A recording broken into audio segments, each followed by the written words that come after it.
Welcome back to another Crawlspace Encounters. We got ourselves another one here. Alright, what do we got? Looks like this one's gonna be a little something.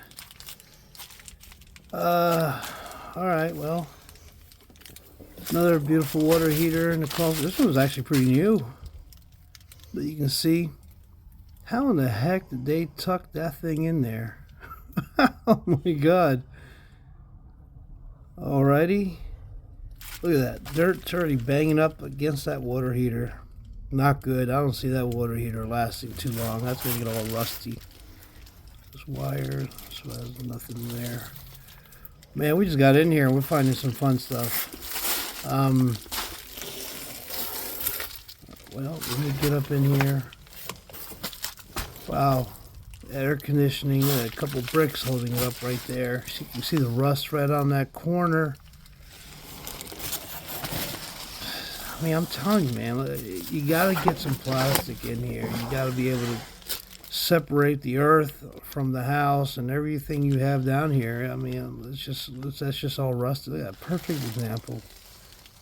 Both things that I usually talk about that affect everything in the house.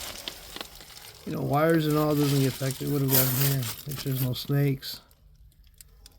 Looks like a slab over a little crawl space there. Obviously, I'm not going to get in there.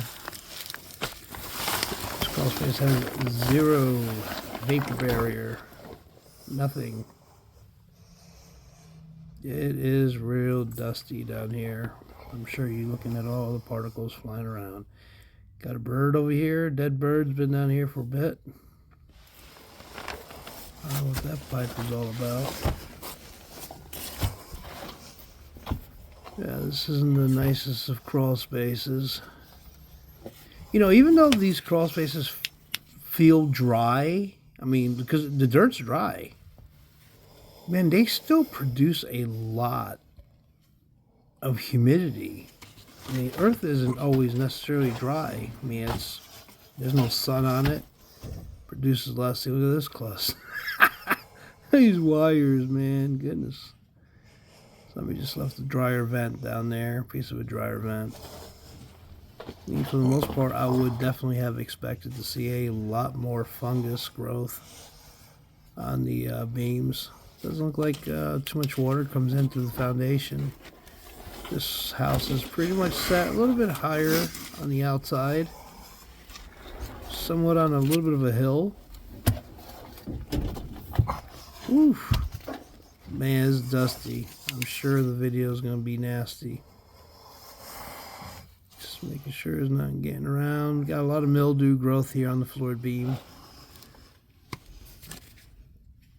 Yeah, there's probably hasn't been a vapor barrier down here in a very long time. That's going to be my assumption.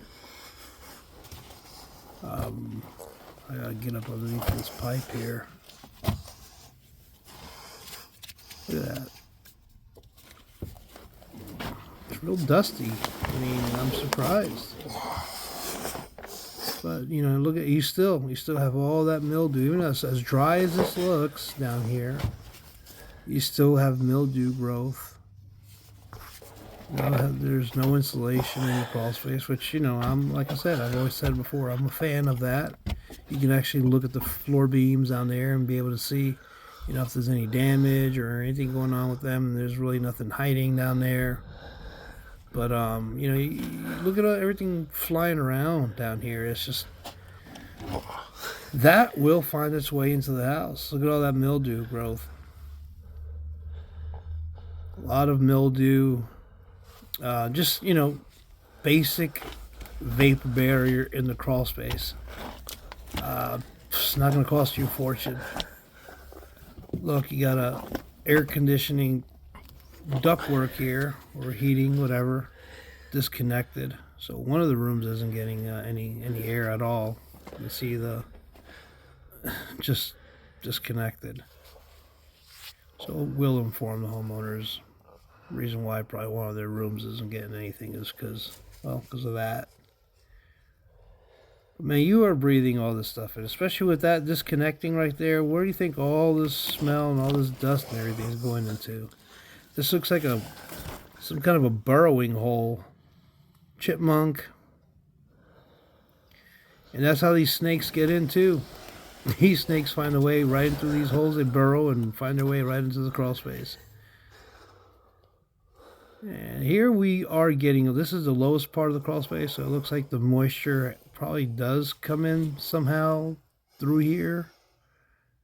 I didn't see it in the front walls of the foundation, but that is all muddy. And all that is like little mineral deposits on the soil, on top of rocks and all that, debris. Right there where the HVAC system is on the outside. It's a lot of daylight. It's definitely not it's not good. Animals get in there. Yeah, they get in through there. Rats, possums, mice, snakes, you name it. They find their way in and kind of hang out in the crawl space. I mean, for the most part, I've seen so much worse. This needs just a little TLC. Look at, oh boy. Well, I take it back. Look at all that. That's wood rot already forming. Look at the bottom of in the bathroom. That's bad. That was all leaking at one time. You can see I did a little patchwork there. Yeah, it doesn't look like an active leak, but it did leak at one time. See the HVAC lines just resting on the soil. There is a lot of fungus here. Where you see a lot more HVAC work, look at all that fungi growing on the actually the flooring and on the joists all over the place. Look at that. That doesn't get better. That's a parasite. That's considered a parasite, which only needs water and some shelter and the sugars and starches that grow inside the actual wood. Look at all that fungi. That's a lot. Well, I take it back. I did say this crawl space wasn't too bad, but as I travel around, you can see all this heavy duct line everywhere. You can see this is where the majority of the moisture is. But anyway, guys, thank you so much. Don't forget to like, subscribe. Bada bing, bada boom. I'll see you on the next one.